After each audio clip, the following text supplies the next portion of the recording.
Hello my dear friends, स्वागत है आपका स्टडी रूम में। बात है पिछले साल की।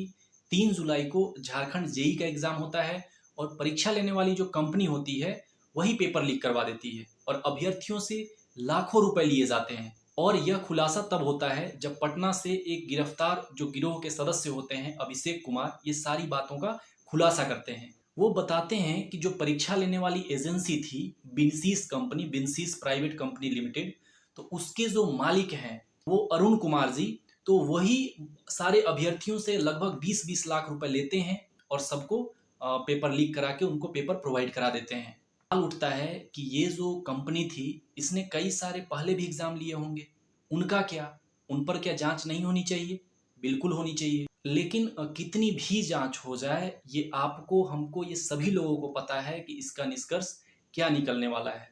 और जो आप न्यूज़ वगैरह में सुनते हैं ना कि फ्रॉड किया किसी कंपनी ने, इसने, और इसका भांडाफोड़ हो गया, उसके बाद इन पर बहुत सारे करोड़ों रुपए का जुर्माना लगा और इनको फिर जेल में भी भेज दिया गया, लाइसेंस रद्द कर दिया गया, दुनिया भर की जो चीज़ें सुनते हैं, कुल मिलाकर इनका कुछ भी नहीं होता है। उतना जो रकम जुर्माना का लगाया जाता है ना, तो उससे कई ज़्यादा ये मोटी रकम का कमाई कर चुके होते हैं ऑलरेडी। और जो जेल वेल में जब ये जाते हैं ना, तो इनको बहुत सारी सुविधाएं भी मिलती हैं उसी प्रकार से, तो उसका कोई इनका मलाल रहता नहीं है।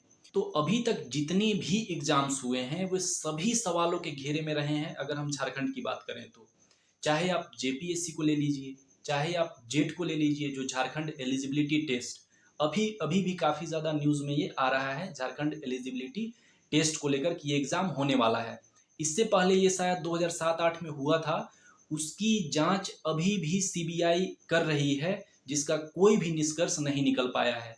तो आप समझ सकते हैं कि जो भ्रष्टाचार का पायदान, कितना सीढ़ी ऊपर हम लोग चढ़ चुके हैं यहाँ पे। और ऐसा नहीं है कि ये इसी स्टेट में है। अगर आप लोग और कई स्टेट देखेंगे ना, तो वहाँ भी काफ़ी ज़्यादा धुरंधर हैं। बिहार हो, यूपी हो, एमपी हो, राजस्थान हो। हाँ, कहीं किसी का लेवल थोड़ा सा ज़्यादा है, कहीं किसी का लेवल थोड़ा सा कम है। ये का नाम सुना होगा, जो नेशनल टेस्टिंग एजेंसी। उससे पहले जो कई सारे जो कॉम्पिटिटिव एग्ज़ाम्स होते थे, एंट्रेंस एग्ज़ाम, उसका एग्ज़ाम्स का जो एंट्रेंस होता था वो सीबीएसई लेती थी।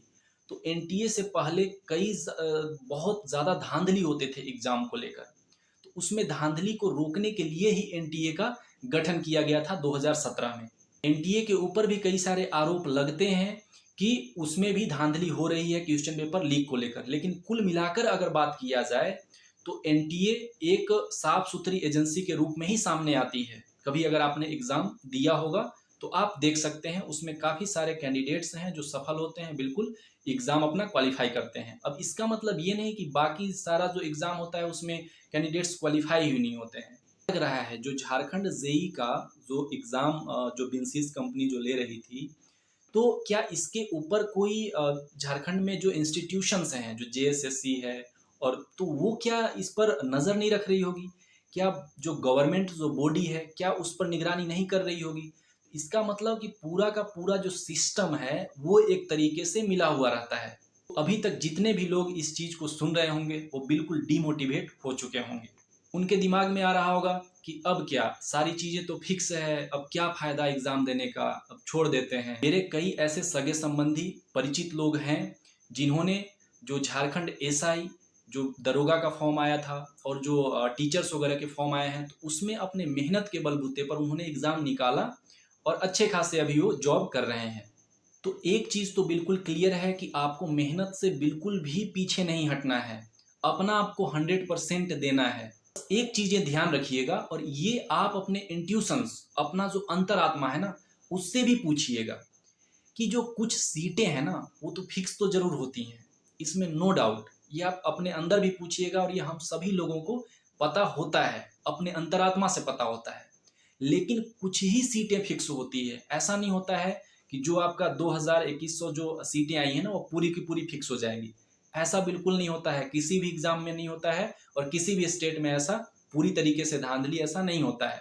हाँ, कभी-कभी पेपर लीक भी जब हो जाता है, तो कुछ ही कैंडिडेट को उसका लाभ मिलता है, लेकिन पूरी तरीके से ऐसा नहीं होता है। और जो ये फिक्स जो सीटें होती हैं ना, वो बिल्कुल क्लोज़, जो शासन के बिल्कुल एकदम क्लोज़ हो, उससे बिल्कुल संबंधित हो, उसी को ये सीटें उपलब्ध होती हैं और मिल जाती। लेकिन बाकी सीटें तो बची है ना। जितनी सीटें हैं, मान लीजिए अगर 100 में से 2, 4, 5, 10 सीटें अगर फिक्स भी हों, तो बाकी सीटें तो हैं ना आपके पास।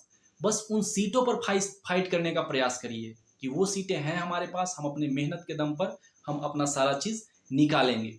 ठीक है, क्योंकि जो भ्रष्टाचार है ना, करप्शन है ना, ऐसे नहीं हट सकता है। जब कोई भी चीज़ हमारे ब्लड में आ जाए, बाहर रहे तो ठीक है, कोई बाहर जख्म हुआ, हमने उस पे मलहम लगाया, वो निकल गया। लेकिन कोई चीज़ जब हमारे ब्लड में ही अंदर चला गया है, अब सोचिए कि ब्लड का सर्कुलेशन में ही चला गया है वो, तो उसको कैसे कैसे मतलब उसको ख़त्म किया जा सकता है। तो चाणक्य ने भी कहा है कि भ्रष्टाचार को बिल्कुल जड़ से तो नहीं मिटाया जा सकता, हाँ उसको थोड़ा सा कम ज़रूर किया जा सकता है। तो इन सब चीज़ों को बिल्कुल साइड में रखते हुए आप बिल्कुल अपने मेहनत पे फोकस करिए और सिलेबस को कंप्लीट करके और एकदम स्मार्ट तरीके से प्रिपरेशन करिए। पहला बात कि कई लोग ना बिल्कुल हार्ड वर्क करेंगे। देखिए, हार्ड वर्क करने वाले बहुत लोग हैं। हार्ड वर्क सिर्फ मनुष्य ही नहीं करते हैं, कई सारे जानवर, पशु, जो पक्षी होते हैं, वो सारे भी हार्ड वर्क करते हैं। हार्ड नहीं, हार्ड के साथ स्मार्ट वर्क हम लोगों को करना है, ताकि कम समय में हम लोगों का सफलता का चांस ज़्यादा हो सके। और मुझे पूरा आशा ही नहीं, विश्वास भी है, पूर्ण विश्वास है कि अगर आप अपना 100% अगर दीजिएगा ना किसी भी एग्ज़ाम को लेकर, अगर आपने अपना 100% दिया तो वो एग्ज़ाम ज़रूर निकलेगा और बिल्कुल 100% निकलेगा।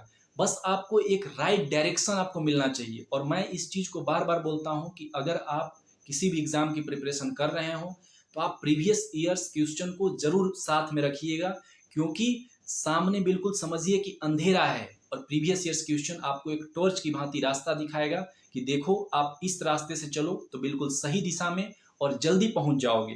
बस यही मेरा कहना है। और याद रखिएगा कि कभी भी आपको डिमोटिवेट नहीं होना है, क्योंकि आप लोग सब एडल्ट हैं और एडल्ट होने का यही मतलब होता है कभी खुद से मोटिवेट होना है। मोटिवेशन की ज़रूरत पड़ती है एडोलसेंस लर्नर्स को, जो टीनेजर्स जो होते हैं ना, 13, 14, जो 19 के जो एज के रहते हैं, उनको ज़्यादा ज़रूरत पड़ती है।